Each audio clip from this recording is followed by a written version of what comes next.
Jo quan pense en per què vaig fer el canvi de veritat de llengua, trobo que n'hi ha una motivació política i una motivació afectiva, no? Encara que estan molt lligades. Però concretament va ser després d'estar molt de temps fora d'Alacant, que quan vaig tornar amb una altra manera d'entendre el que volia dir territori, identitat, llengua, cultura, i això també em va fer veure d'una altra manera el fet que els meus pares no m'hagueren transmès la llengua de la meva abuela, no? I bé, la veritat és que vaig trobar prou de motivació en aquestes dues coses, no? com per a recuperar-la i restablir aquest pont, no? Generacional o el que siga. En aquesta època, que ja fa molts anys, jo no coneixia molta gent en la que parlar valencià en Alacant, no? Aleshores va ser important per a mi el voluntariat pel valencià. Guardo un record molt bonic d'aquesta època. De fet, la persona que em va ajudar encara és molt amic meu. I bé, i també em va ajudar molt l'haver escoltat molta música en valencià, haver llegit molt en valencià.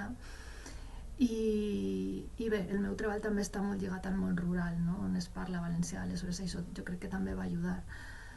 Em, jo crec que a la ciutat d'Alacant és molt important aprendre valencià i gastar-lo, perquè jo crec que també t'ajuda a entendre la complexitat d'aquesta ciutat, on històricament hi ha hagut una població nouvinguda molt gran que no només no parlava valencià, sinó que tampoc l'ha après, no? I jo crec que també faria que, bé, el tornar a aprendre valencià i a valorar-lo, crec que també faria que establiren nous vincles, no?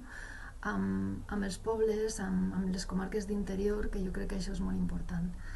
I bé, no sé, per a mi una llengua és una manera de veure el món, no? És una manera particular i especial de veure el món i d'entendre el món. I també és una manera de connectar amb el territori, de connectar amb la memòria, i jo crec que això no es pot perdre. Doncs quan vas començar la universitat vas conèixer un grup de gent nova. Este grup de gent pertanyia a l'assemblea d'estudiants, concretament.